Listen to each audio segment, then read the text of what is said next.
আসসালামু আলাইকুম। আজকে আমি আমার হাসব্যান্ডের বার্থডে উপলক্ষে রান্না করেছিলাম চিকেন কড়াই। তো প্রথমে আমি যেভাবে রান্না করেছি আমি দেখাচ্ছি। চিকেনের টুকরাগুলা একদম ছোট ছোট করে কেটে কর্নফ্লাওয়ার, একটু ময়দা, ডিম আর একটু আদা রসুন পেস্ট, একটু মরিচের গুঁড়া দিয়ে ভালো করে ম্যারিনেট করে ভেজে নিয়েছি।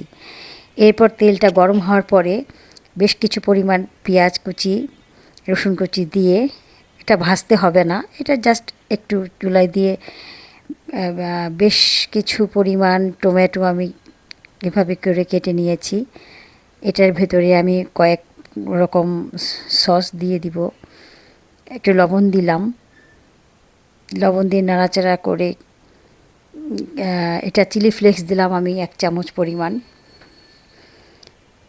এরপর আমি কয়েক রকম সস দিচ্ছি। এটার ভিতরে soya sauce, oyster sauce, fish sauce, barbecue sauce, tomato ketchup ছিল। আর ক্যাপসিকামটা আমার আসলে ঘরে ফ্রিজ আপ করা ছিল বলে আমি বেশ কিছুক্ষণ আগে নামিয়ে রেখেছিলাম, ক্যাপসিকামটা দিয়ে দিয়েছি। এরপর আমি যে মাংসটা ভেজে রেখেছিলাম সেই মাংসটা দিয়ে দিয়েছি, যদিও রেস্টুরেন্টে একটু ছোট করে দেয়। যাই হোক, এর ভিতরে আমি একটা আচার ব্যবহার করেছি। এই আচারটা বোম্বাই মরিচের আচার, আমার নিজের বানানো। এটা দিলে টেস্টটা খুব সুন্দর একটা টেস্ট আসে, একদম রেস্টুরেন্টের মতো। এই তো হয়ে গেল আমার কড়াই চিকেন। সবাই ভালো থাকবেন। আল্লাহ।